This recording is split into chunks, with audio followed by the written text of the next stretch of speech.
ଆଜିର ଭିଡ଼ିଓଟା ଧାର କରୁଥିବା ଭାଇମାନଙ୍କ ପାଇଁ ତା ଭିତରେ ମୁଁ ବି ଅଛି।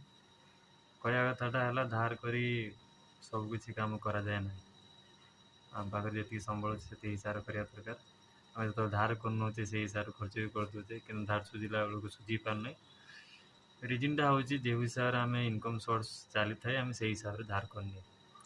ଇନକମ୍ ସୋର୍ସ କମିଗଲା, ଧାର ପଇସାଟା ତ ଆମେ ସୁଝି ପାରିଲେନି, ସେଟା ପେଣ୍ଡିଂ ହେଇକି ରହିବ।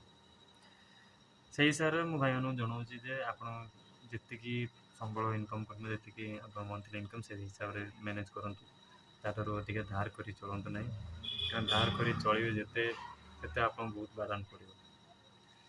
ସେ ବାଦାନଟା କହିବାଟା ଯିଏ ଜାଣିଛି ଜାଣିଛି, ଯିଏ ନ ଜାଣିଛି ନାହିଁ। ସେଇ ହିସାବରେ ଧାର କରିବା ଯେତେ କମ୍ କରିବେ ସେତେ ଭଲ। ଧାର ନ ସୁଝି ପାରିଲେ ଆପଣ କରିବେ କ'ଣ? ସେ ଲୋକଙ୍କ ଆଗରେ କେବେ ମୁହଁ ଦେଖି ଯାଇପାରିବେନି। ସେକେଣ୍ଡ କଥା, ତା ଫୋନ୍ ରିସିଭ୍ କରିପାରିବେନି, କାଳେ ସେ କ'ଣ କହିଦେବ। ଆଉ ଆମ ପାଖରେ ସେଇଭଳିଆ ଯେ ମେଣ୍ଟାଲିଟି ନୁହେଁ, ଆମେ ବେଲଜ୍ୟା ବି ହେଇପାରିବା ନାହିଁ।